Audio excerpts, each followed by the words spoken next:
पौराणिक कथाओं के अनुसार भगवान राम ने त्रेता युग में सारे कार्य संपन्न कर लिए थे और उनकी सारी लीलाएं समाप्त हो चुकी थी। धरती पर उनके जीवन की अवधि भी समाप्त होने का समय आ चुका था। लेकिन समय समाप्त होने के बाद भी मृत्यु के देवता यमराज भगवान राम के समीप उनके प्राण हरने नहीं आ पा रहे थे, क्योंकि रामदूत हनुमान भगवान राम के प्राण रक्षक थे, जो स्वयं महाकाल का एक रूप है और महाकाल से उनके आराध्य भगवान राम के प्राण छीनने की हिम्मत ना तो किसी काल में थी और ना ही किसी अन्य देवता में। काल चक्र और समय चक्र को आगे बढ़ाने के लिए भगवान राम की मृत्यु होना जरूरी था। ऐसे में भगवान राम ने एक उपाय निकाला और अपनी एक अंगूठी महल के किसी छेद में गिरा दी और हनुमान जी से बोले, हनुमान, मेरी प्रिय अंगूठी धरती में वहां उस छेद में चली गई है। क्या तुम पाताल लोक से मेरी अंगूठी ढूंढ कर ला सकते हो? प्रभु, बस इतनी सी बात। मैं अभी जाता हूं और शीघ्र ही आपकी अंगूठी लेकर आता हूं। हनुमान जी अंगूठी ढूंढने पाताल लोक में चले गए। वो अंगूठी को पकड़ने जाते और वो और नीचे चली जाती। हनुमान जी पाताल लोक में पहुंचे। वहां वो नागों के राजा नागराज से मिले। नागराज ने उन्हें अंगूठियों से भरा एक कक्ष दिखाया। इस कक्ष में बहुत सारी अंगूठी रखी हुई हैं। आप प्रभु राम की अंगूठी ढूंढ सकते हैं। यहां तो बहुत सी अंगूठियां पड़ी हैं। इनमें से प्रभु राम की कौन सी है, ये मुझे देखना होगा। राम जी की युक्ति काम आ गई। हनुमान जी अंगूठी ढूंढने लगे। इसमें उन्हें काफी समय लग गया। हनुमान जी को अयोध्या में न देखकर यमराज ने अयोध्या में प्रवेश किया और वे एक संत का रूप धारण कर भगवान राम जी के महल में पहुंच गए।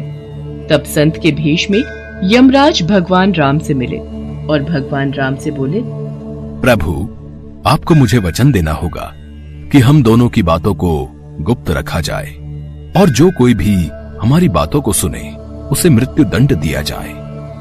आप निश्चिंत रहिए, मैं इसी क्षण सभी द्वारपालों को बाहर भेज देता हूँ। राम जी ने लक्ष्मण को बुलाया और उनसे कहा, लक्ष्मण, ये मुनिवर मेरे साथ कुछ गंभीर वार्तालाप करना चाहते हैं। तब तक तुम द्वार पर ही पहरा देना और कोई भी अंदर न आने पाए, इस बात का ख्याल रखना, वरना तुम मृत्यु दंड को प्राप्त हो जाओगे। जो आज्ञा भैया, मैं आपके आदेश का पालन करूंगा। लक्ष्मण के जाने के बाद उस संत ने भगवान राम को अपना असली रूप दिखाया और बोले, हे प्रभु, मैं आप ही का सेवक हूं और आपने ही मुझे ये कर्म दिया है कि इस संसार से समस्त जीव जंतु एवं प्राणियों का प्राण हरना, और ये मेरा धर्म भी है। मैं भगवान शिव और ब्रह्मा की आज्ञा से आपसे ये कहने आया हूं कि आपने जो अपना समय इस पृथ्वी लोक पर निश्चित किया था, वो समय पूर्ण हो चुका है और अब आपको अपने धाम लौट जाना चाहिए। इससे सभी देवी देवताओं में आपको विष्णु स्वरूप में देखकर उत्साह की लहर दौड़ जाएगी।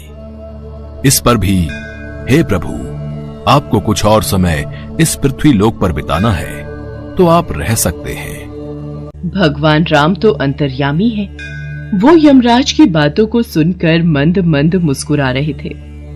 भगवान राम और यमराज के बीच वार्तालाप चल ही रही थी कि इतने समय में भगवान राम के महल में दुर्वासा ऋषि आ पहुंचे। प्रणाम गुरुवर, कहिए मैं आपकी क्या सेवा कर सकता हूँ? हमें भगवान राम से मिलना है, अभी तुरंत। गुरुवर महाराज, भैया राम अभी किसी से नहीं मिल सकते। उन्होंने किसी को भी कक्ष में न आने का आदेश दिया है। मैं उनके समक्ष नहीं जा सकता। लक्ष्मण की बातों को सुनकर दुर्वासा ऋषि को क्रोध आ गया और वो श्राप देने लगे। मेरा इतना घोर अपमान! अगर मुझे राजा राम से नहीं मिलने दिया गया तो मैं पूरी अयोध्या नगरी को अपने श्राप से जलाकर भस्म कर दूंगा। अगर मैं इन्हें भैया के महल में जाने दूं तो सिर्फ मुझे ही मृत्यु दंड मिलेगा, लेकिन अयोध्या नगरी तो बच जाएगी। गुरुवर, मैं भैया को आपके आने की सूचना देकर आता हूँ। लक्ष्मण भगवान राम के कक्ष में चले गए। लक्ष्मण को सामने देख भगवान राम चौंक गए और यमराज अंतर ध्यान हो गए। राम जी दुखी हुए कि एक राजा होने के नाते उन्हें लक्ष्मण को मृत्यु दंड देना होगा। राम जी ने अपने कुलगुरु से इस विषय में वार्तालाप किया। राम, किसी अपने का त्याग करना भी मृत्यु दंड के बराबर है, इसलिए तुम लक्ष्मण का त्याग कर दो। लक्ष्मण ने गुरुदेव और राम जी के बीच हुआ वार्तालाप सुन लिया और वे श्री राम से बोले, भैया, आप मेरा त्याग मत करना, मैं ये सहन नहीं कर पाऊंगा। आपके वचन का पालन करते हुए मैं स्वयं ही अपने शरीर का त्याग कर दूंगा। लक्ष्मण ने अपने भ्राता श्री राम का वचन निभाने के लिए अयोध्या की सरयू नदी में समाधि लेकर शेषनाग का रूप ले लिया और फिर भगवान विष्णु के निवास स्थान क्षीर सागर में जाकर उत्पन्न हो गए। उसके बाद भगवान राम भी लक्ष्मण के वियोग में थे। उन्होंने भी सरयू नदी में जाकर जल समाधि ले ली और अपने परम धाम को चले गए। उसके पश्चात हनुमान जी जब अंगूठी लेकर वापस लौटे तो प्रभु राम को महल में ना पाकर हनुमान जी बहुत दुखी हुए। प्रभु, आपने जानबूझकर मुझे पाताल लोक में भेजा था ताकि मैं आपको रोक ना सकूं। प्रभु, आपकी आज्ञा पाकर मैं धरती पर ही रहूंगा और जहां कहीं भी आपके नाम का भजन और कीर्तन होगा वहां मेरी कृपा हमेशा बनी रहेगी। हनुमान जी को भगवान राम जी से अमरता का वरदान प्राप्त है, इसीलिए कहते हैं कि आज भी जहां कहीं पर भी भगवान राम के नाम का भजन कीर्तन होता है वहां हनुमान जी अवश्य आते हैं और भक्तों को अपना आशीर्वाद देते हैं।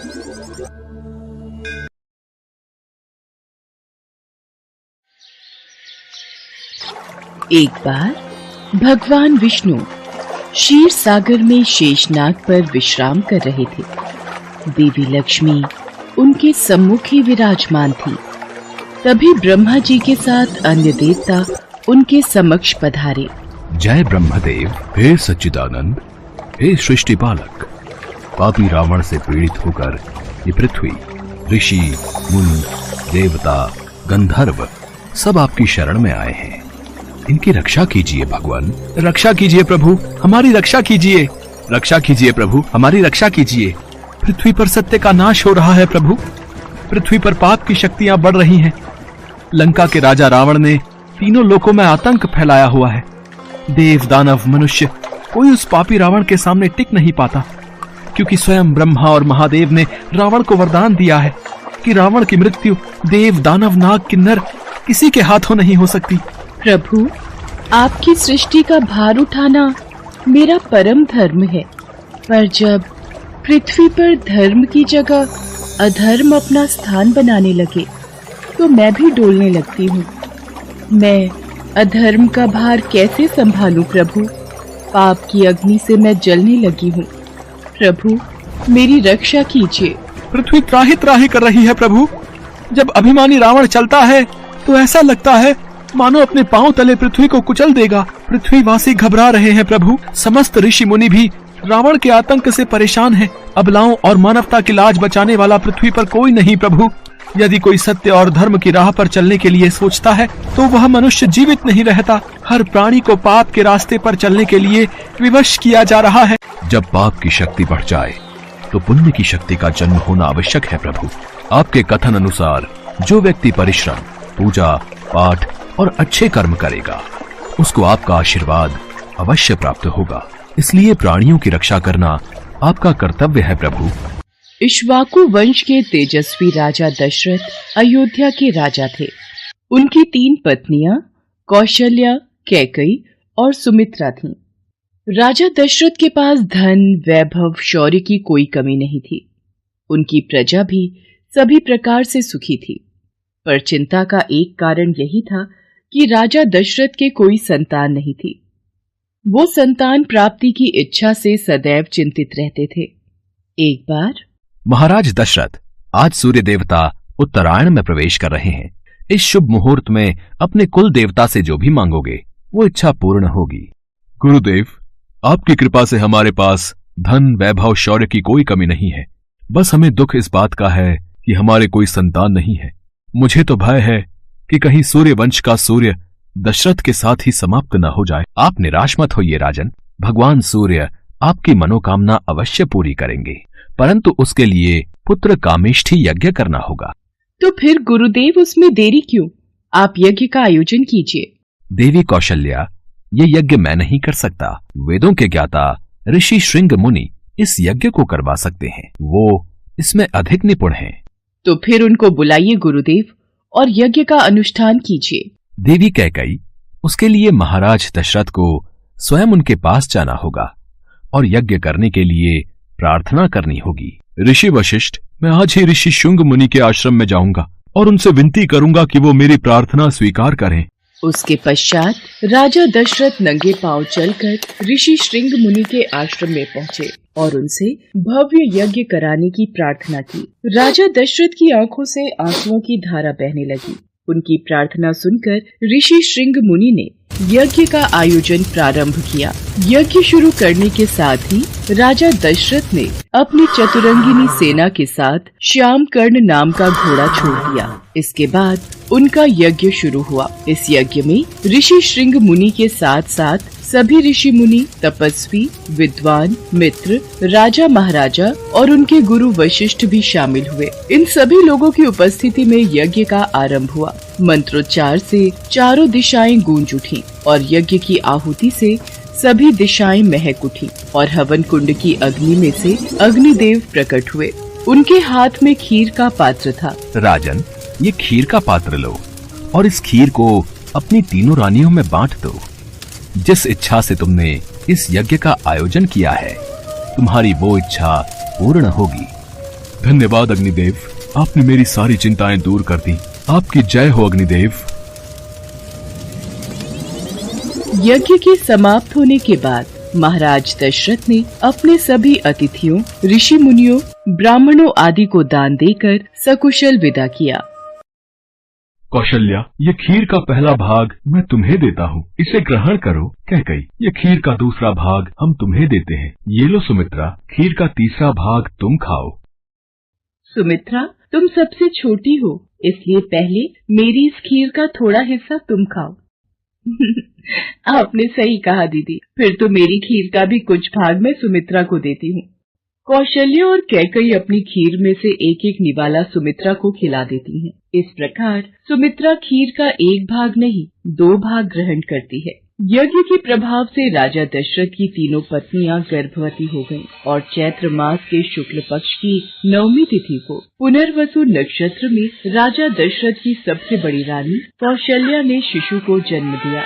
वह शिशु बेहद ही आकर्षक और तेजस्वी था और वह और कोई नहीं बल्कि भगवान विष्णु का ही स्वरूप था। इसके बाद रानी कैकेयी ने एक पुत्र और रानी सुमित्रा ने 2 तेजस्वी पुत्रों को जन्म दिया। 4 पुत्रों को पाने के बाद महाराज दशरथ बहुत ही प्रसन्न हो गए और उन्होंने पूरे राज्य में उत्सव मनाया। कुछ समय बाद चारों पुत्रों का नामकरण किया गया।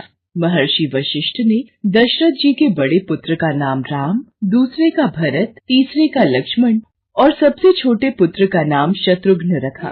चारों बालकों की किलकारियों से पूरा महल गूंज उठा। सभी देवी देवता भगवान राम के जन्म दिवस पर आकाश से फूल बरसाने लगे। पूरा संसार भगवान राम का जन्मोत्सव मना रहा था और तभी से चैत्र मास की नवमी तिथि दिवस को रामनवमी पर्व के रूप में मनाया जाने लगा।